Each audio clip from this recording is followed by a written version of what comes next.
बच्चों, और क्या हालचाल? सब बढ़िया। Welcome to glorious classes. मैं आपका अपना संजीव पाठक। आज हम नेक्स्ट लेक्चर लेकर आए क्लास 10th का। बेसिकली जो लास्ट लेक्चर था उसमें हम क्या डिस्कस कर रहे थे, स्टेप्स ऑफ फोटोसिंथेसिस खत्म कर लिया था, फोटोसिंथेसिस खत्म कर लिया था। नेक्स्ट क्या खत्म कर लिया था, स्टेप्स ऑफ फोटोसिंथेसिस, कि जो फोटोसिंथेसिस होता है वो कितने स्टेप्स में कंप्लीट होता है and which of the raw material of the photosynthesis. Last lecture में कि फोटोसिंथेसिस के कौन कौन से रॉ मटेरियल्स होते हैं, उन रॉ मटेरियल्स को भी अपन ने लास्ट लेक्चर में क्लियर कर लिया था। तो क्या क्या डिस्कस कर चुके हैं अभी तक हम? फोटोसिंथेसिस खत्म हो गया है, स्टेप्स ऑफ फोटोसिंथेसिस खत्म हो गया है और raw material of the photosynthesis खत्म हो गया। आज हम बेसिकली डिस्कस करेंगे कि जो फोटोसिंथेसिस होता है उसका मैकेनिज्म क्या होता है। What is the mechanism of photosynthesis?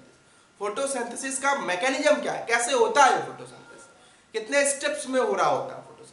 तो चलिए सब लोग फटाफट हेडिंग लगाइए, मैकेनिज्म ऑफ फोटोसिंथेसिस। और अगर इसके पहले के लेक्चर्स नहीं देखे हैं तो आप ग्लोरियस क्लासेस टाइप करिए, प्लेलिस्ट में जाइए, आपको class 10th biology life process के नाम से एक प्लेलिस्ट मिलेगी, उसको आप ओपन करिएगा, उसमें आपको सारे लेक्चर्स मिल जाएंगे। तो चलिए लेक्चर को स्टार्ट करते हैं और फटाफट हेडिंग लगाइए, मैकेनिज्म ऑफ फोटोसिंथेसिस। क्या हेडिंग लिखोगे? मैकेनिज्म ऑफ फोटोसिंथेसिस, या केवल लिख लीजिए मैकेनिज्म। तो फोटोसिंथेसिस का मैकेनिज्म होता क्या? It is completed into 2 steps. Photosynthesis कितने स्टेप में कंप्लीट होता है? It is completed into 2 steps. तो कितने स्टेप में कंप्लीट होगा? It is completed into 2 steps. 2 step में कंप्लीट हो रहा होगा। कौन कौन सा स्टेप होता है? फर्स्ट स्टेप की अगर हम बात करें, फर्स्ट स्टेप की बात करें तो वो कौन सा होता है? पहला स्टेप जो होता है that is light reaction.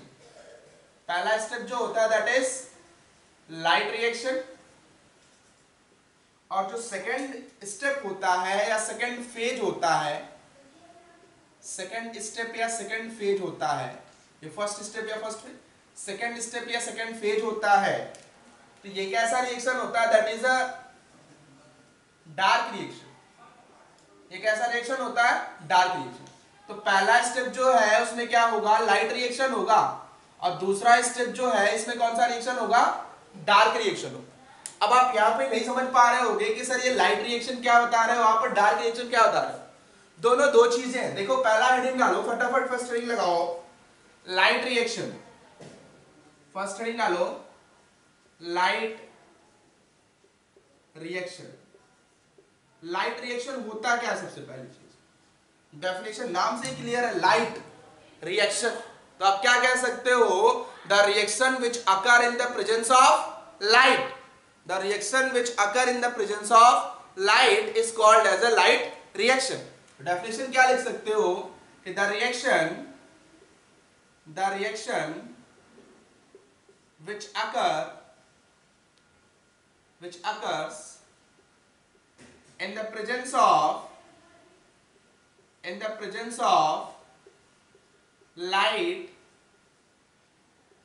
light is called light reaction. तो हमने क्या कहा कि लाइट रिएक्शन क्या है? द रिएक्शन, वो रिएक्शन विच अकर, जो अकर होता है इन द प्रेजेंस ऑफ लाइट। किसके प्रेजेंस में होगा? लाइट के प्रेजेंस में होगा। That reaction is called light reaction. बात समझ में आई? अभी लाइट रिएक्शन होता कहां है? तो it is occur in a grana. तो लिख लीजिए होगा कहां पे? तो लिखिए इट इज अकर इन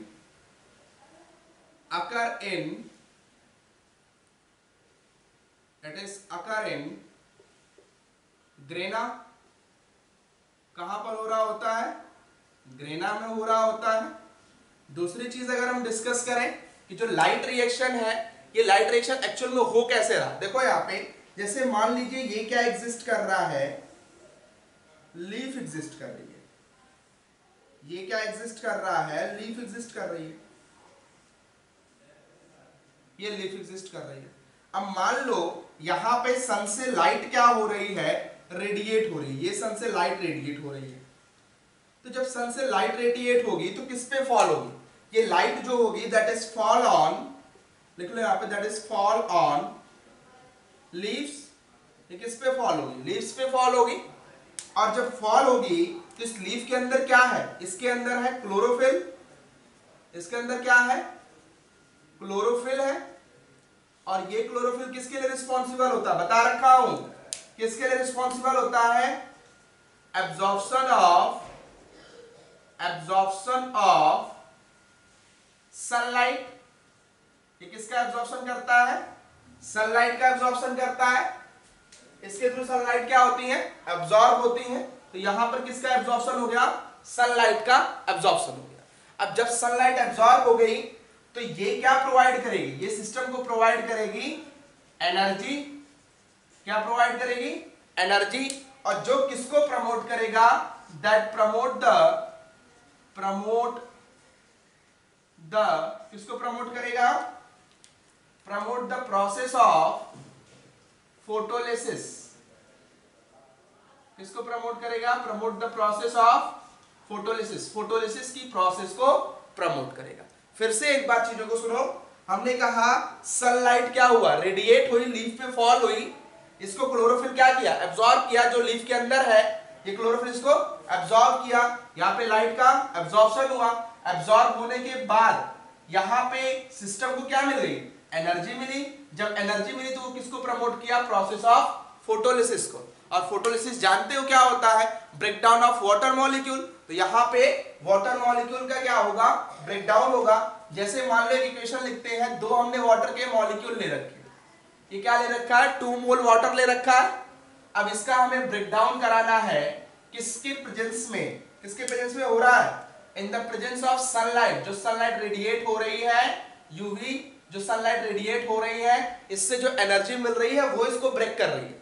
कैसे, देखो यहाँ पे क्या हाइड्रोजन है, यहाँ पे भी क्या हाइड्रोजन है, बीच में क्या है, ऑक्सीजन है। ऐसा कुछ स्ट्रक्चर होता है। तो जैसे ही सिस्टम को एनर्जी मिलती है, वो एनर्जी करती क्या है, जो हाइड्रोजन और ऑक्सीजन के बीच ये बॉन्ड है, इस बॉन्ड को क्या कर देती है, ब्रेक कर देती है। जो हाइड्रोजन और ऑक्सीजन के बीच बॉन्ड है, इस बॉन्ड को क्या करती है, ब्रेक कर देती है। और जब ब्रेक करती है तो ब्रेक करने से क्या होगा, ये टूट जाएगा। तो हाइड्रोजन अलग, तो यहां से हाइड्रोजन निकला तो कितना हाइड्रोजन निकलेगा, 2 2 4 हाइड्रोजन निकला। तो क्या मिलेगा, 4H प्लस मिलेगा। अब ध्यान से देखो, 4H प्लस मिला ना, H प्लस कहने का मतलब क्या, इलेक्ट्रॉन को रिलीज किया जा रहा है। तो 4H प्लस है, तो अगर H प्लस लिखा होता, आप देखो अगर केवल H प्लस लिखा होता, मतलब कितना इलेक्ट्रॉन रिलीज हो रहा है, 1 इलेक्ट्रॉन रिलीज हो रहा है। अब यहां पे अगर 4H प्लस लिखा हुआ है तो कितना इलेक्ट्रॉन रिलीज हो रहा है, 4 इलेक्ट्रॉन रिलीज हो रहा होगा। तो यहां पे कितना इलेक्ट्रॉन रिलीज हुआ, 4 इलेक्ट्रॉन रिलीज हुआ। कितना इलेक्ट्रॉन रिलीज हुआ, 4 इलेक्ट्रॉन। इसके साथ साथ क्या रिलीज होगा, ऑक्सीजन O2 रिलीज होगा। ये आपका क्या था, दैट इज अ फोटोलिसिस। और इससे किसका प्रोडक्शन हुआ, यहां पे क्या हुआ, प्रोडक्शन ऑफ ऑक्सीजन। किसका प्रोडक्शन हुआ, ऑक्सीजन का प्रोडक्शन हुआ। बात समझ में आ गई। ये आपका क्या था, लाइट रिएक्शन था। कहां पे हो रहा था, ग्रेना में हो रहा था। बात समझ में आ गई कि जो मैकेनिज्म है फोटोसिंथेसिस का 2 स्टेप में कंप्लीट होगा। पहला फर्स्ट स्टेप होगा लाइट रिएक्शन, सेकंड स्टेप होगा डार्क रिएक्शन। लाइट रिएक्शन में क्या होता है, लाइट रिएक्शन वो रिएक्शन होता है जो लाइट के प्रेजेंस में हो, वो लाइट रिएक्शन है। बात समझ में आए, जो भी रिएक्शन लाइट के प्रेजेंस में हो रहा है वो रिएक्शन कौन सा रिएक्शन है, लाइट रिएक्शन है। दूसरी चीज, होता कैसे है, कहां पर होता है, तो लाइट रिएक्शन हमेशा कहां होगा, that is occur in grana. कहां पे होगा, ग्रेना में होगा। वो कैसे होता है, देखो यहां लीफ है, लीफ पे लाइट फॉल की। जब लीफ पे लाइट फॉल करती है तो वो एब्जॉर्ब किया जाता है किसके साथ, क्लोरोफिल के हेल्प से। किसके हेल्प से एब्जॉर्ब करते हैं, क्लोरोफिल के हेल्प से। और क्लोरोफिल पाया कहां जाता है, it is present in grana. पढ़ा चुका हूं आपको लास्ट के लेक्चर में, स्ट्रक्चर ऑफ क्लोरोप्लास्ट पढ़ाया था, वहीं पे बताया था। तो ये कहां पर क्लोरोफिल पाया जाता है, ग्रेना। और ग्रेना कहां पाया जाता है, क्लोरोप्लास्ट में पाया जाता है। कहां पाया जाता है, क्लोरोप्लास्ट। मतलब आप इनडायरेक्टली कहो तो ये कह सकते हो कि लीफ के अंदर क्या पाया जाएगा, क्लोरोप्लास्ट पाया जाएगा। इस क्लोरोप्लास्ट के अंदर उल्टा बना लो, लीफ के अंदर क्या पाया जाएगा, क्लोरोप्लास्ट पाया जाएगा। इस क्लोरोप्लास्ट के अंदर क्या पाया जाएगा, ग्रेना पाया जाएगा। ग्रेना के अंदर क्या पाया जाएगा, क्लोरोफिल पाया जाएगा, जो सनलाइट को एब्जॉर्ब करेगा।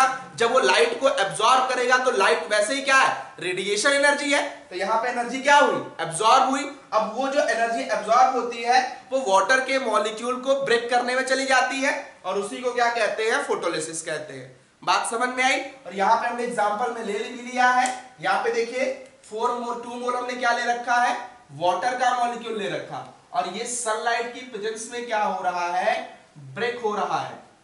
सनलाइट की प्रेजेंस में क्या हो रहा है, ब्रेक हो रहा है। बात समझ में आई। तो यही प्रोसेस कौन सी प्रोसेस है, दैट इज अ फोटोलिसिस। तो पहला स्टेप समझ में आ गया लाइट रिएक्शन वाला, कोई दिक्कत यहां तक, इसको नोट डाउन करिए, फटाफट स्क्रीनशॉट लीजिए, फिर आगे प्रोसीड करते हैं। फटाफट स्क्रीनशॉट लीजिए, स्क्रीनशॉट ले लिया आपने, आगे प्रोसीड करते हैं। अभी क्या डिस्कस किया, लाइट रिएक्शन डिस्कस कर लिया आपने। नेक्स्ट आते हैं डार्क रिएक्शन। तो नेक्स्ट फटाफट हेडिंग लगाओ, डार्क रिएक्शन। डार्क रिएक्शन, तो डार्क रिएक्शन क्या होता है, नेम से ही क्लियर हो चुका होगा। सबसे पहले चीज बताया था आपको, ये क्या होता है, सेकंड स्टेप होता है। कौन सा स्टेप होता है, सेकंड स्टेप होता है। फोटोसिंथेसिस में 2 स्टेप थे, first step, second step. First step क्या था आपका, लाइट रिएक्शन था, और डार्क रिएक्शन क्या होता है आपका, सेकंड स्टेप होता है। दूसरी चीज, डार्क रिएक्शन होता क्या है। डार्क रिएक्शन को अगर डिफाइन करें तो क्या लिख सकते हो, द रिएक्शन विच अकर, देखिए डार्क रिएक्शन क्या है, the reaction which occurs in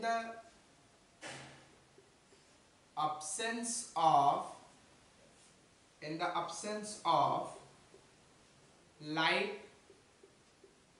is called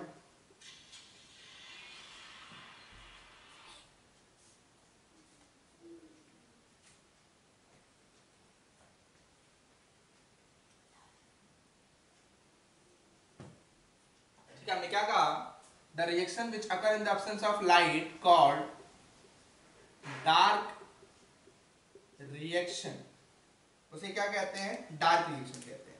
definition समझ में आया। हमने क्या कहा, वो reaction which occur in the absence of light, जो क्या हो, लाइट के absence में हो, उस रिएक्शन को आप क्या कहोगे, डार्क रिएक्शन कहोगे। दूसरी चीज, जो डार्क रिएक्शन होता है ये लाइट पे डिपेंडेंट नहीं होता, तो लिख लीजिएगा, इट इज या it does not depend upon, ये डी डिपेंड अपॉन लिखा है, depend upon light, so it is called light independent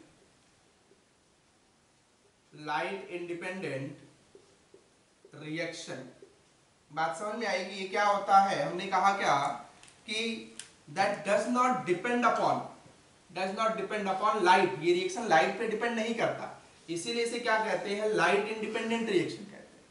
और जो डार्क रिएक्शन होता है वो क्या होता है, वो reactions which occur in the absence of, absence में होता है, किसके अब्सेंस में होता है, लाइट के अब्सेंस में होता है, उस रिएक्शन को हम क्या कहते हैं, डार्क रिएक्शन कहते हैं। बात समझ में। और जो लाइट पे डिपेंड नहीं करता है उसे क्या कहते हैं, लाइट इंडिपेंडेंट रिएक्शन कहते हैं।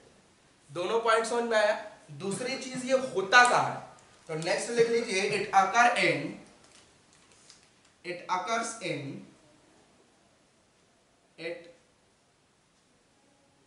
Occurs in stroma. ये कहां होता है, स्ट्रोमा में होता है। तो डार्क रिएक्शन कहां होगा, it is occur in stroma, ये स्ट्रोमा में होता है। स्ट्रोमा क्या है बताया था, जो क्लोरोप्लास्ट होता है उसके अंदर जो स्पेस प्रेजेंट होता है उसी को हम क्या कहते हैं, स्ट्रोमा कहते हैं। जब स्ट्रक्चर पढ़ाया था तभी बता दिया था, ठीक है। दूसरी चीज अगर हम बात करें कि जो डार्क रिएक्शन होता है, इस डार्क रिएक्शन में बेसिकली सबसे पहली चीज कि डार्क रिएक्शन जो होगा ये क्या होता है, साइक्लिक फॉर्म में होता है। क्या होता है, साइक्लिक फॉर्म में होता है। तो लिख लीजिएगा यहाँ पे, it is occur in cyclic form it is occur in cyclic form. ये किस फॉर्म में होता है? साइक्लिक फॉर्म में हो रहा होता है। दूसरी चीज अगर हम बात करें कि जो रिएक्शंस होते हैं, चाहे वो लाइट रिएक्शन हो चाहे वो डार्क रिएक्शन, बेसिकली अभी तो हम डार्क रिएक्शन ही पढ़ेंगे, कि जो डार्क रिएक्शन होते हैं वो किस फॉर्म में होते हैं? साइक्लिक फॉर्म में होते हैं। किस फॉर्म में होते हैं? साइक्लिक फॉर्म में होते हैं। तो जो साइक्लिक फॉर्म में डार्क रिएक्शन हो रहा है, ये साइक्लिक फॉर्म में डार्क रिएक्शन होगा, इस चीज को किसने बताया था? तो इस चीज को कैल्विन ने बताया था। किसने बताया था? कैल्विन ने बताया था। इसीलिए उस साइकिल को हम क्या कहते हैं? कैल्विन साइकिल कहते हैं। तो आप डेफिनेशन क्या लिख सकते हो कि the cyclic form, the cyclic form of dark reaction discussed by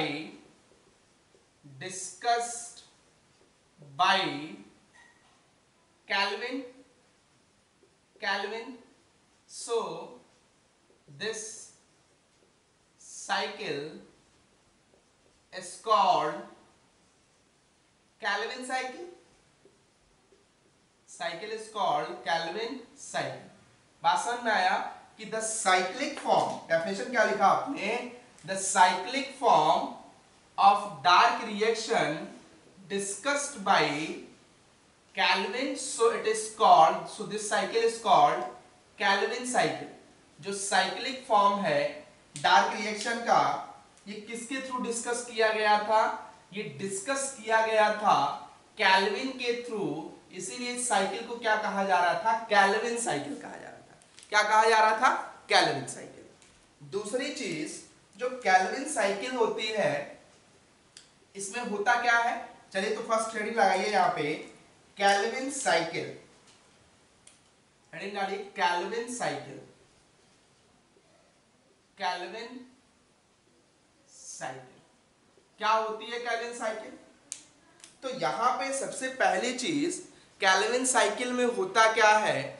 जो फिक्सेशन होता है, कार्बन डाइऑक्साइड का फिक्सेशन होता है। कोई ऐसा कंपाउंड होता है जो करता क्या है? कार्बन डाइऑक्साइड को एक्सेप्ट करता है। ठीक है, उसी को हम क्या कहते हैं? कैल्विन साइकिल कहते हैं। ठीक है, तो आप लिख लीजिएगा कि इन दिस साइकिल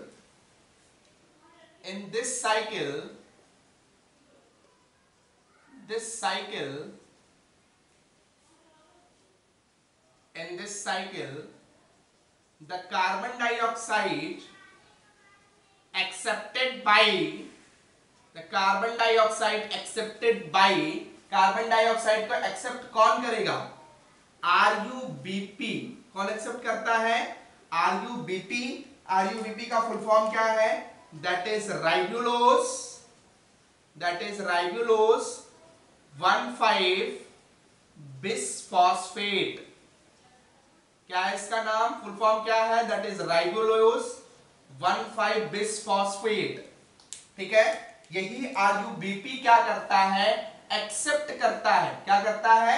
एक्सेप्ट करता है कार्बन डाइऑक्साइड को। Then by carbon dioxide fixation,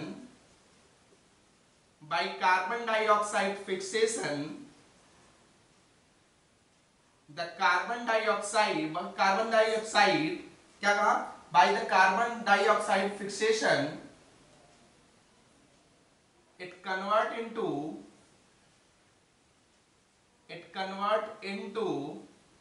2 mole of PGA। किसमें कन्वर्ट होता है?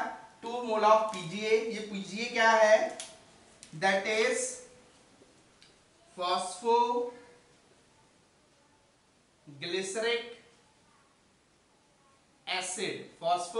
एसिड।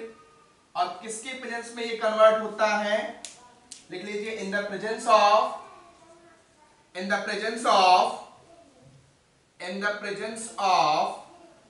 किसके प्रेजेंस में होगा? इन the presence of Rubisco enzyme.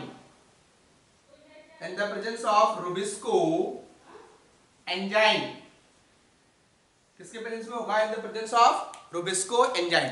तो फिर से एक बार देखो, कैल्विन साइकिल क्या है? In this cycle carbon dioxide accepted by Rubisco.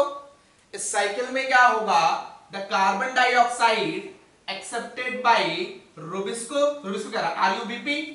यहां पर इस साइकिल में कार्बन डाइऑक्साइड को एक्सेप्ट कौन करेगा, RUBP राइबुलोज 1,5 बिसफॉस्फेट एक्सेप्ट करेगा।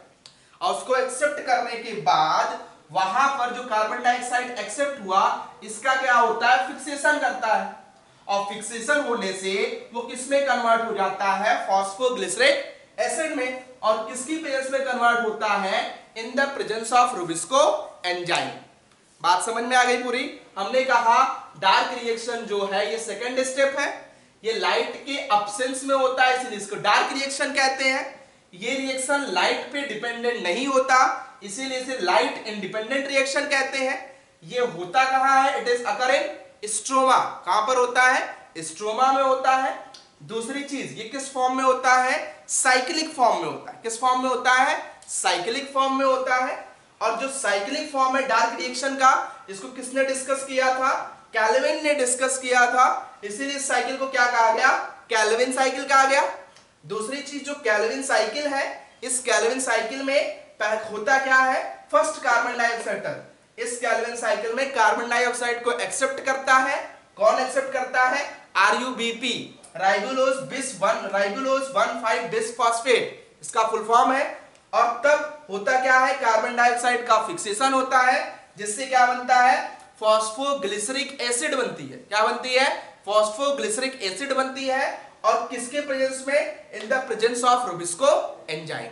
इसके लिए अगर आप इक्वेशन लिखो तो क्या लिख सकते हो, देखो यहां पे इक्वेशन आप क्या लिखोगे, पहला क्या था, कार्बन डाइऑक्साइड था। इस कार्बन डाइऑक्साइड को एक्सेप्ट कौन किया, RUBP एक्सेप्ट किया।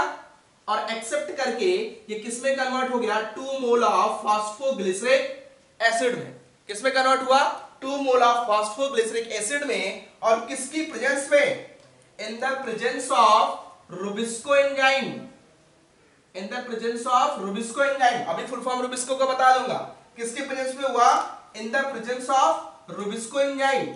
इसी साइक्लिक फॉर्म को किसने बताया था, कैल्विन ने बताया था। किसने बताया था, कैल्विन ने बताया था। इसीलिए इस साइकिल को क्या कहा गया, कैल्विन साइकिल कहा गया। क्या कहा गया, कैल्विन साइकिल। बात समझ में आई। दूसरी चीज यहां पे याद रखिएगा कि जो साइक्लिक फॉर्म होता है इसमें किसका फॉर्मेशन होता है, यहां पे लिख लीजिए, यहां पर प्रोडक्शन होता है। किसका प्रोडक्शन होता है, ये चीज जरूर लिखिएगा। ATP का प्रोडक्शन होगा और NADP का प्रोडक्शन होगा। किसका प्रोडक्शन होगा, ATP का प्रोडक्शन होगा और NADP। बात समझ में आई, तीनों का फुल फॉर्म अभी लिखवा दूंगा। बात समझ में आई, अभी इसको स्क्रीनशॉट लो फिर आगे प्रोसीड करते हैं। चलिए स्क्रीनशॉट ले लिया आपने, आगे प्रोसीड करते हैं। यहाँ पे हम क्या डिस्कस कर रहे हैं, 2 रिएक्शन बताया था आपको, लाइट रिएक्शन बताया था और डार्क रिएक्शन बताया था। डायग्रामेटिक रिप्रेजेंटेशन के थ्रू उस लाइट रिएक्शन और डार्क रिएक्शन को समझने की कोशिश करेंगे। इसके पहले 2 चीजें अभी हमने कहा कि फुल फॉर्म्स बताऊंगा, किसके किसके, रुबिस्को का और NADPH का। ठीक है, तो फर्स्ट लिखिए NADPH। NADPH का फुल फॉर्म क्या होता है, NADPH नहीं था, NADP था। NAD का फुल फॉर्म क्या होगा, दैट इज निकोटिनामाइड डाइन्यूक्लियोटाइड या निकोटिनामाइड एडेनिन डाइन्यूक्लियोटाइड फॉस्फेट। बात समझ रहे, तो क्या हो गया full form, nicotinamide adenine dinucleotide phosphate. ये किसका फुल फॉर्म है, NADP का फुल फॉर्म। रुबिस्को का फुल फॉर्म क्या होता है, रुबिस्को का फुल फॉर्म अगर देखा जाए तो रुबिस्को का फुल फॉर्म क्या है, दैट इज रुबिस्को का फुल फॉर्म क्या होता है, that is ribulose bisphosphate carboxylase. तो इसका फुल फॉर्म क्या है रुबिस्को का, that is ribulose bisphosphate carboxylase. ये किसका फुल फॉर्म है, रुबिस्को एंजाइम का फुल फॉर्म। अब दूसरी चीज देखो, ये क्या है आपका, ये जो स्ट्रक्चर बना हुआ है दैट इज अ क्लोरोप्लास्ट। ये क्या है, एक क्लोरोप्लास्ट है।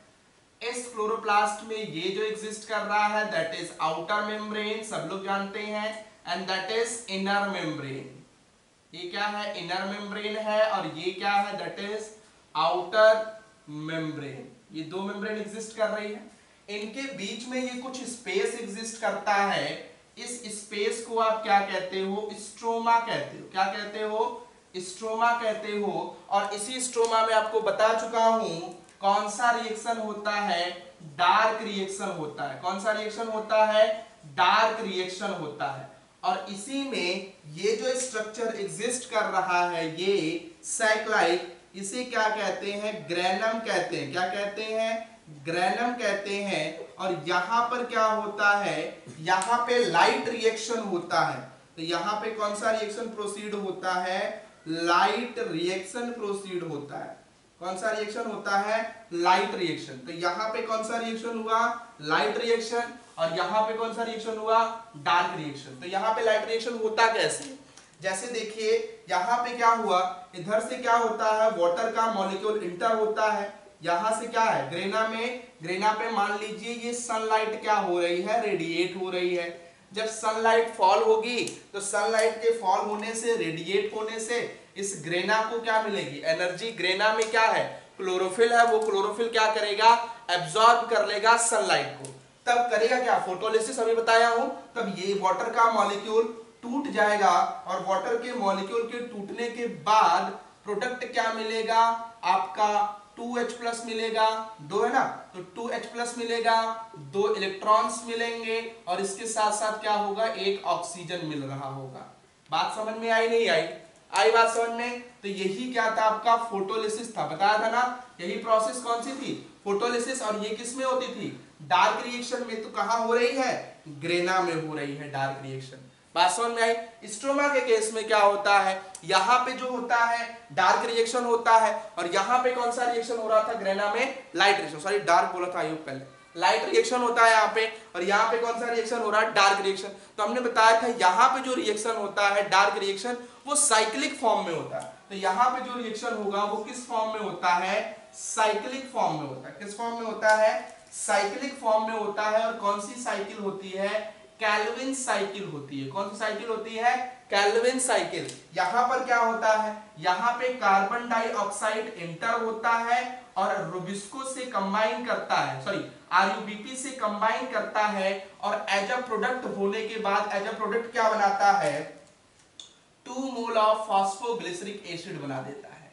क्या बना देता है? 2 मोल ऑफ फॉस्फोग्लिसरिक एसिड। यहां जो रिएक्शन हुआ ये कैसा रिएक्शन है? डार्क रिएक्शन है। और यहां जो रिएक्शन हुआ कैसा रिएक्शन है? लाइट रिएक्शन है। तो बात समझ में आ गई कि यहाँ पे ग्रेना वाले पार्ट में लाइट रिएक्शन होगा, वाटर का मॉलिक्यूल इंटर होगा, यहां से लाइट अब्सॉर्ब करेगा ग्रेना। क्यों? क्योंकि इसके अंदर क्लोरोफिल है, और क्या कर देगा? प्रोडक्ट को तोड़ देगा, मतलब वाटर के मॉलिक्यूल को तोड़ देगा। इसे फोटोलिसिस कहेंगे। ये रिएक्शन लिखवा भी चुका हूं। दूसरी चीज, डार्क रिएक्शन कहां होगा? स्ट्रोमा में होगा। स्ट्रोमा में हो रहा है। किस फॉर्म में होता है? साइक्लिक फॉर्म में होता है। यहां पे कार्बन डाइऑक्साइड को एब्सॉर्ब करता है, कह सकते हैं एक्सेप्ट करता है। कौन एक्सेप्ट करता है? आरयूबीपी एक्सेप्ट करता है, और एज अ प्रोडक्ट क्या बनाता है? 2 मोल ऑफ फॉस्फोग्लिसरिक एसिड बनाता है। बात समझ में आई? इसका आप पूरा स्क्रीनशॉट ले लो, फिर आगे प्रोसीड करते हैं। शॉट ले लिया आपने, आगे प्रोसीड करते हैं। Significance of photosynthesis. फोटोसिंथेसिस का सिग्निफिकेंस क्या होता है? सबसे पहला सिग्निफिकेंस ये है कि जो फोटोसिंथेसिस की प्रोसेस होती है यही क्या है? It is a primary source of food and energy.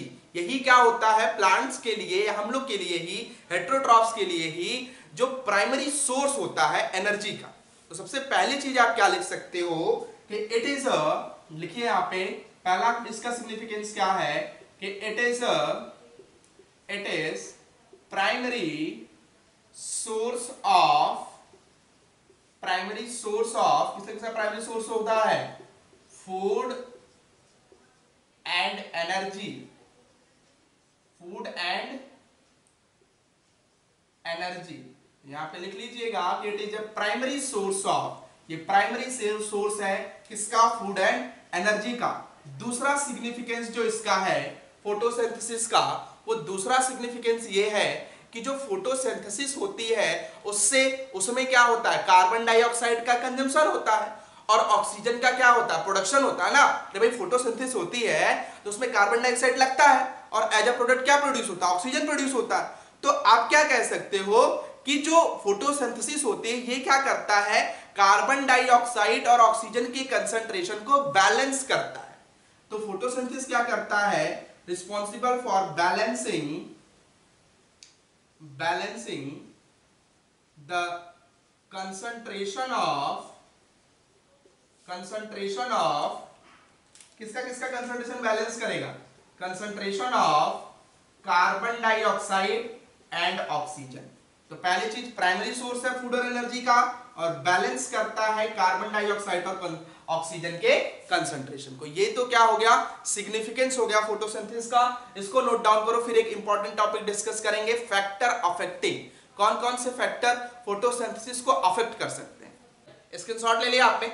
Next आते हैं फैक्टर अफेक्टिंग। कौन कौन से ऐसे फैक्टर्स हैं जो फोटोसिंथेसिस की प्रोसेस को अफेक्ट कर सकते हैं। तो पहला फैक्टर है एक्सटर्नल फैक्टर, दूसरा फैक्टर है इंटरनल फैक्टर। सब लोग जानते होंगे कि जो फोटोसिंथेसिस की प्रोसेस को एक्सटर्नली अफेक्ट करेगा उस फैक्टर को हम क्या कहेंगे, एक्सटर्नल फैक्टर कहेंगे, और जो इंटरनली अफेक्ट करेगा उस फैक्टर को अपन क्या कहेंगे, इंटरनल फैक्टर कहेंगे। तो चलिए स्टार्ट करते हैं। फर्स्ट आइए एक्सटर्नल फैक्टर। कौन कौन से एक्सटर्नल फैक्टर होते हैं पहले मेंशन करिए। फर्स्ट एक्सटर्नल फैक्टर होता है दैट इज टेम्परेचर, या सबसे पहले ले लो यहां पे क्या लोगे, लाइट। क्या लेंगे, लाइट। तो पहला फैक्टर ले लीजिए जो अफेक्ट करेगा वो कौन सा होता है, that is light. First factor हुआ। सेकंड फैक्टर क्या होता है आपका, कार्बन डाइऑक्साइड। थर्ड फैक्टर क्या होता है आपका, वाटर मॉलिक्यूल। और फोर्थ फैक्टर क्या होता है, that is carbon dioxide, sunlight, water molecule. और फोर्थ एक्सटर्नल फैक्टर होगा दैट इज टेम्परेचर। तो चार फैक्टर्स वर्क कर रहे हैं। पहली चीज एक्सटर्नल फैक्टर में लाइट की अगर हम बात करें तो ये लाइट डायरेक्टली प्रोपोर्शनल होता है। ये लाइट क्या होता है, डायरेक्टली प्रोपोर्शनल होता है फोटोसिंथेसिस के। क्या होता है, डायरेक्टली प्रोपोर्शनल होता है फोटोसिंथेसिस के।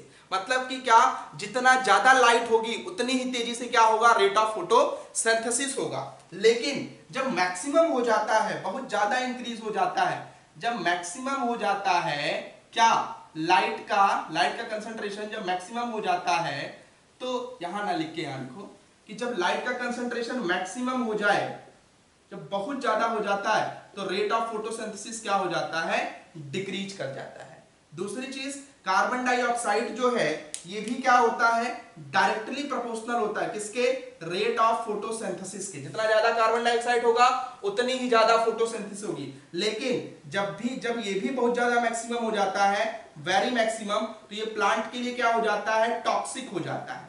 तो उस टाइम पे रेट ऑफ फोटोसिंथेसिस क्या होने लगता है, डिक्रीज होने लगता है। वाटर जो है ये भी क्या होता है, डायरेक्टली प्रोपोर्शनल होता है। जो वाटर है ये भी क्या है, डायरेक्टली प्रोपोर्शनल है किसके, रेट ऑफ फोटोसिंथेसिस के। यहां पे आप पूरा लिखो, डायरेक्टली प्रोपोर्शनल होता है रेट ऑफ फोटोसिंथेसिस के। ठीक है, तो आप क्या कह सकते हो कि वाटर का कंसंट्रेशन बढ़ेगा तो रेट ऑफ फोटोसिंथेसिस क्या होगा, बढ़ेगा। लेकिन जब वाटर का कंसंट्रेशन डिक्रीज करता, ध्यान दीजिएगा, जब वाटर का कंसंट्रेशन डिक्रीज करता है तो जो रेट ऑफ फोटोसिंथेसिस है ये भी क्या होने लगती है, डिक्रीज होने लगती है। रेट ऑफ फोटोसिंथेसिस भी क्या होने लगेगी, डिक्रीज होने लगेगी। दूसरा होता है टेम्परेचर। टेम्परेचर जो होता है डार्क रिएक्शन में फोटोसिंथेसिस को कराने के लिए जो टेम्परेचर होता है वो ऑप्टिमम होता है, फिक्स टेम्परेचर होता है 20 to 40 डिग्री सेंटीग्रेड। कितना टेम्परेचर होता है, 20 to 40 डिग्री सेंटीग्रेड। अगर इससे ज्यादा होगा, अगर इस टेम्परेचर से ज्यादा हो गया, टेम्परेचर जो है अगर ज्यादा हो गया फोटोसिंथेसिस, रुक जाओ यार, यहाँ पे हमने क्या कहा कि जो टेम्परेचर होता है फोटोसिंथेसिस कराने के लिए ये ऑप्टिमम टेम्परेचर होता है कितना, 20 से 40 डिग्री सेंटीग्रेड तक। ठीक है, तो ऑप्टिमम टेम्परेचर होता है कितना, 20 से 40 डिग्री सेंटीग्रेड तक। अब अगर इससे ज्यादा टेम्परेचर होगा, अगर टेम्परेचर इससे बढ़ेगा, इससे ज्यादा बढ़ेगा, तब भी रेट ऑफ फोटोसिंथेसिस क्या होगी, रेट ऑफ फोटोसिंथेसिस डिक्रीज कर जाएगी। और अगर घटेगा तब भी रेट ऑफ फोटोसिंथेसिस क्या हो जाएगी, डिक्रीज कर जाएगी। क्या होगी, रेट ऑफ फोटोसिंथेसिस डिक्रीज कर जाएगी। क्यों? क्योंकि ये फिक्स टेम्परेचर है। ये क्या है? Fix temperature. अगर इससे ज्यादा हुआ तब भी फोटोसिंथेसिस घटना है, इससे कम हुआ तब भी फोटोसिंथेसिस घटना है। ठीक है? क्योंकि ये बेसिकली किसके रिएक्शन में इन्वॉल्व होता है? डार्क रिएक्शन में। और डार्क रिएक्शन में क्या इन्वॉल्व होता है? एंजाइम इन्वॉल्व होता है। क्या होता है? Enzyme involve. और ये एंजाइम जो होता है ये फिक्स टेम्परेचर पर ही वर्क करता है। तो वो फिक्स टेम्परेचर कितना है? 20 से 40 डिग्री सेंटीग्रेड। तो इससे कम होगा तब भी फोटोसिंथेसिस घट जाएगी, ज्यादा होगा तब भी फोटोसिंथेसिस घट जाएगी। ठीक है? दूसरा होता है इंटरनल फैक्टर। इंटरनल फैक्टर में क्या आता है? पहला आता है एनाटॉमी ऑफ लीफ। क्या आता है? Anatomy of leaf. लीफ की एनाटॉमी क्या है? देखो लीफ की एनाटॉमी के केस में क्या है? अगर यहां पे number, structure, distribution, number, structure, distribution ये ज्यादा होगा किसका? ये अगर ज्यादा हो किसका? क्लोरोप्लास्ट का। अगर नंबर, डिस्ट्रीब्यूशन और स्ट्रक्चर ज्यादा हो, बहुत ज्यादा लीफ में बहुत ज्यादा क्लोरोप्लास्ट पाए जाए तो क्लोरोफिल ज्यादा होगा, तो रेट ऑफ फोटोसिंथेसिस क्या होगी? ज्यादा होगी। दूसरा इंटरनल फैक्टर क्या होता है? दूसरा इंटरनल फैक्टर होता है क्लोरोफिल। और क्लोरोफिल क्या है? डायरेक्टली प्रोपोर्शनल है फोटोसिंथेसिस के। किसके डायरेक्टली प्रोपोर्शनल है? फोटोसिंथेसिस। मतलब अगर क्लोरोफिल ज्यादा होगा तो रेट ऑफ फोटोसिंथेसिस क्या होगी? ज्यादा होगी। तीसरा फैक्टर जो वर्क करता है वो क्या है? मैच्योरिटी। जो मैच्योर प्लांट होते हैं इन प्लांट में रेट ऑफ फोटोसिंथेसिस क्या होता है? मैक्सिमम होता है। क्या होता है? मैक्सिमम। बात समझ में आ गई? तो ये आपके इंटरनल फैक्टर, एक्सटर्नल फैक्टर्स थे और ये क्या थे? Internal factor. बात समझ में आई? दोनों को नोट डाउन कर लीजिएगा। ये आपका लेक्चर खत्म हो गया, ये टॉपिक खत्म हो गया। नेक्स्ट लेक्चर में हम मिलेंगे डाइजेस्टिव सिस्टम के साथ। चलिए फिर नेक्स्ट लेक्चर में मिलते हैं।